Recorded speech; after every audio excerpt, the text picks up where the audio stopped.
it's back.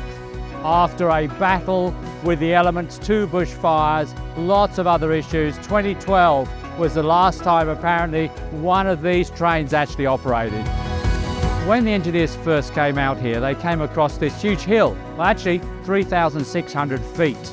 So the only way they could bring the locomotives up and the railway carriages at that time was through a zigzag motion, literally going a little bit that way and then back again. And this line was left as really a monument to the engineering sort of feats of the 1860s. The Zig Zag Railway is the iconic heritage railway experience here in New South Wales, and we're delighted to welcome back Zig Zag to operation. Transport Heritage has been able, with the support of the New South Wales Government, to provide important funding and grants through the Transport Heritage Grants Program to a number of projects here at the Zig Zag Railway.